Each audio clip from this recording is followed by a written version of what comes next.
In this video, I will be explaining how the Auto EQ feature of DBX PA2 works. Also, we will double check and verify the frequency response of our system through Smaart Software. This way, we will have a fair idea about how effective this feature is, and does it really worth for you to invest in a measurement mic. So let's get started. Today, we will use the SRX 725 Dual 15 tops as our main speaker, and SRX 828 Dual 18 subs for the low end. We will run these tops with Crown's XTI 6002. And the subs will be on iTech HD 12K.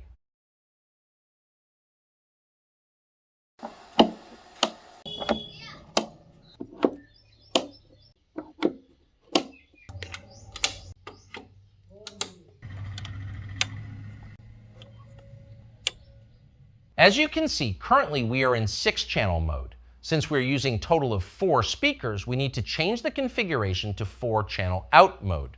To do this, press the Wizard button and then using the rotary knob select and choose Run All Setup.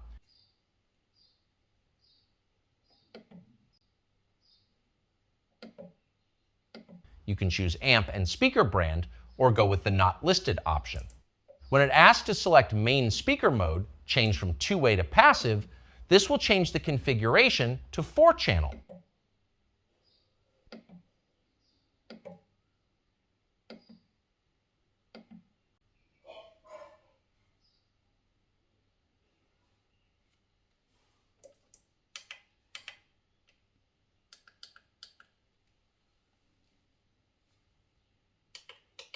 As you can see, 2 of the outs are disabled now.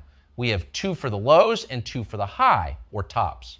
All right, let's connect the measurement mic. We are using this RTA mic from DBX.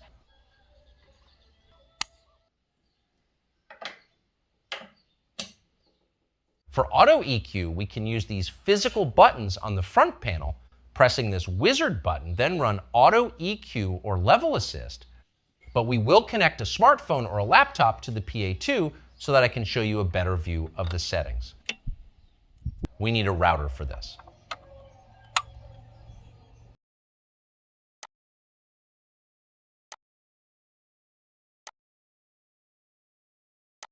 Once we connected to the router, we will open DriveRack PA2 application, search for devices, click on Connect.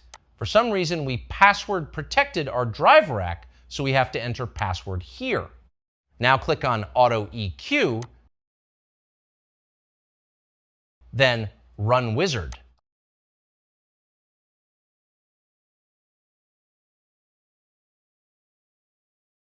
Here you can choose Auto EQ only, but I will suggest go with Level Assist and Auto EQ. Level Assist can help in correcting the gain level of amps.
All right, here the section in gray color is the response of our system before Auto EQ.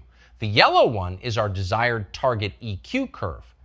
The white line describes how the parametric EQ has been applied, and green one is the response of our system after Auto EQ. It seems DBX tried his ass really hard to make the frequency response of our system as close as possible to the target EQ curve. But there is no way my smartass will agree, so let's head to Smaart Software. These speakers come almost flat from the factory, but improper crossover settings and poor speaker placement can alter their response.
Here the green line represents response of our system before EQ, and the pink one is for after EQ.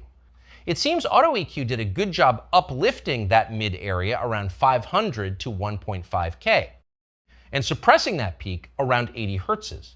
Just by looking at these traces, you can clearly identify the comb filtering around 2K to 8K, as our tops are just 8 feet apart from each other. Their coverage is overlapping way too much, resulting in comb filtering. Here's a recorded track for reference. Give it a listen for sonic differences before and after auto EQ.